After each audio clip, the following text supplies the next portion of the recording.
사랑하는 성도 여러분, 오늘 이 자리에 함께하신 모든 분들을 하나님의 이름으로 축복합니다. 잠시 시간을 내어 이 말씀이 여러분의 마음에 와닿는다면 이 은혜로운 메시지를 주변의 다른 이들에게도 공유하여 하나님의 사랑을 함께 나누어 주시길 바랍니다. 여러분의 작은 행동이 누군가에게는 큰 위로와 힘이 될 수 있습니다. 채널을 구독하고 알림을 설정하시면 앞으로도 계속해서 영혼을 살찌우는 귀한 말씀들을 만나보실 수 있습니다. 여러분의 삶에 항상 하나님의 평안과 은총이 가득하기를 기도합니다. 몇 달 전 우리는 어려운 상황 속에서 함께 모여 예배를 드려야 했습니다. 궂은 날씨 속에 천막을 치고 쏟아지는 비를 맞으며 무릎 꿇고 기도하던 형제자매님들의 모습이 아직도 눈에 선합니다.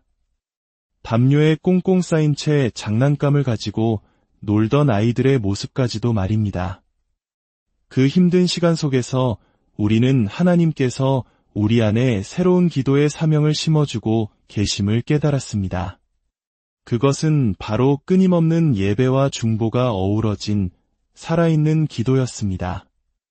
요한계시록 5장을 보면 하늘의 보좌 앞에서 펼쳐지는 경이로운 장면이 나옵니다. 24장로가 어린 양 앞에 엎드려 경배하는데 각자 검은고와 향이 가득한 금 대접을 가지고 있습니다. 그리고 성경은 이렇게 말합니다. 이 향은 성도들의 기도라. 여러분, 상상해 보십시오.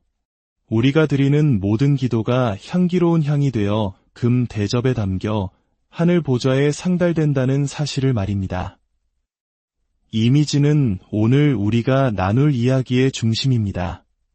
바로 기도의 진정한 힘과 무게에 대한 이야기입니다. 이 향, 즉 기도의 능력을 가장 극적으로 보여주는 이야기가 구약성경 민수기 16장에 기록되어 있습니다. 당시 이스라엘 백성들 사이에 무서운 전염병이 퍼져 수많은 사람들이 죽어가고 있었습니다. 하나님의 진노가 임한 것입니다.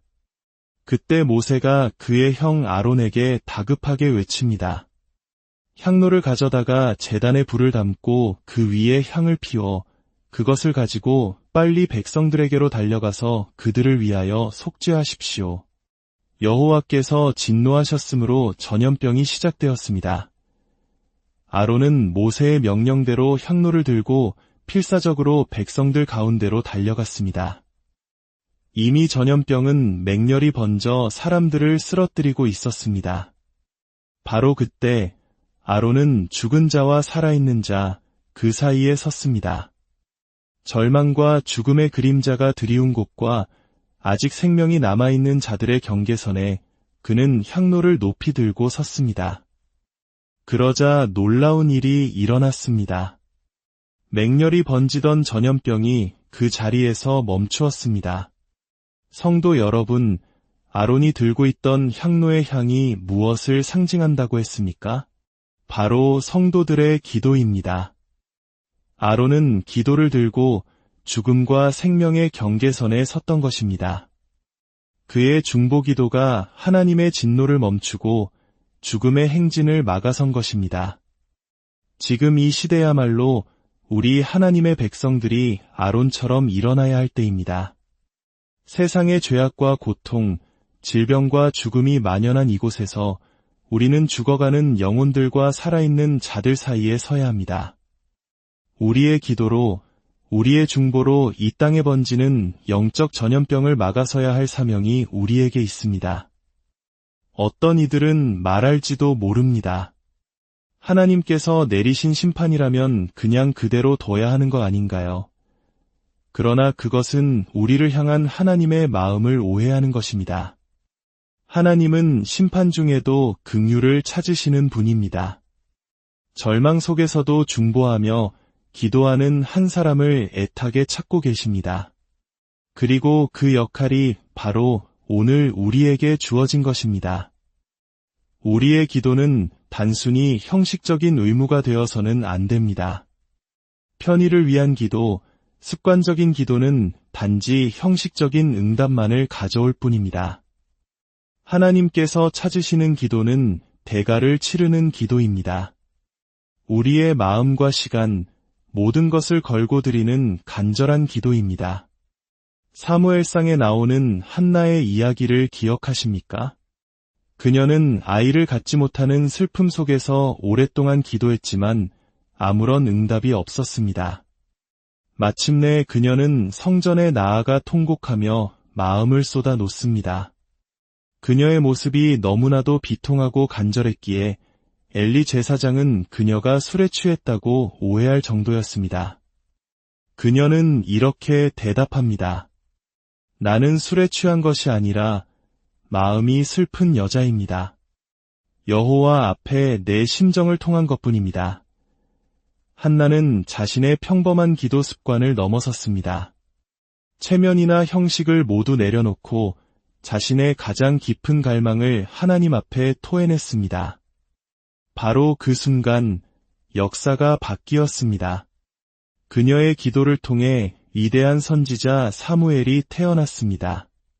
때로 하나님은 우리가 기존의 틀을 깨고 한나처럼 절박하게 부르짖기를 기다리십니다. 사도 바울은 갈라디아서 4장에서 이렇게 말합니다. 나의 자녀들아, 너희 속에 그리스도의 형상이 이루어지기까지 내가 다시 너희를 위하여 해산하는 수고를 하노니. 해산하는 수고. 남자인 바울이 어떻게 이런 표현을 쓸 수 있었을까요? 이것이 바로 중보기도의 본질을 보여주는 가장 강력한 비유입니다. 기도는 때로 아이를 낳는 어머니의 고통과 같습니다. 그것은 아름답거나 우아하지 않습니다. 땀과 눈물, 모든 힘을 쏟아부어야 하는 처절한 싸움입니다.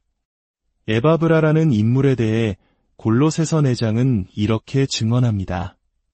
그가 항상 너희를 위하여 애써 기도하며 너희로 하나님의 모든 뜻 가운데서 완전하고 확신 있게 서기를 구하나니, 여기서 애써 기도한다는 말 역시 고뇌하며 씨름한다는 뜻으로 해산의 고통과 같은 간절함을 담고 있습니다. 저는 제 아내가 새 아이를 낳을 때 그 곁을 지켰습니다. 그 고통과 경이로움은 말로 다 표현할 수 없습니다. 한 생명을 잉태하기 위해 한 여성이 겪어야 하는 그 엄청난 과정을 보며 저는 영적인 원리를 깨닫습니다. 하나님의 뜻이 이 땅에 이루어지기를 기도하는 것은 마치 새 생명을 잉태하는 것과 같습니다.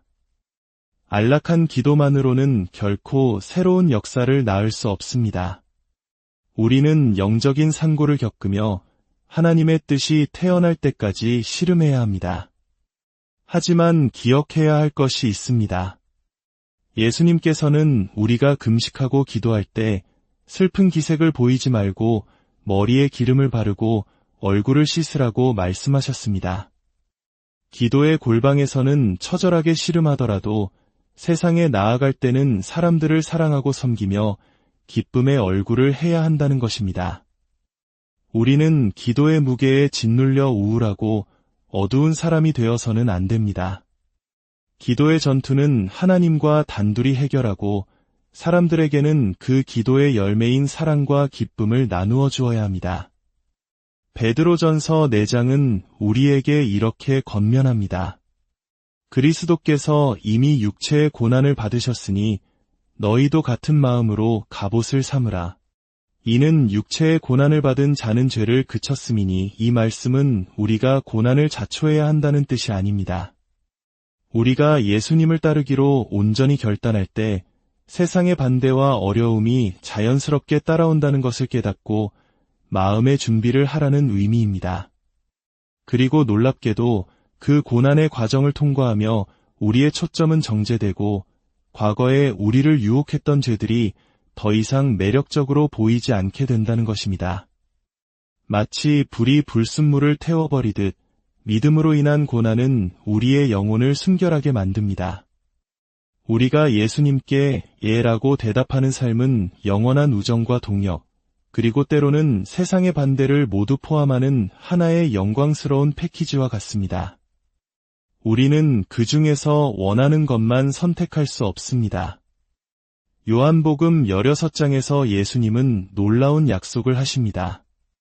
너희가 내 이름으로 무엇을 구하든지 받으리니 이는 너희 기쁨을 충만하게 하려 함이라. 우리의 기쁨이 충만해지는 비결은 바로 응답받는 기도에 있습니다.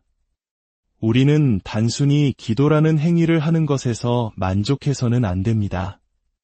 우리는 기도를 통해 하나님의 역사를 보고 돌파를 경험하도록 창조된 존재입니다.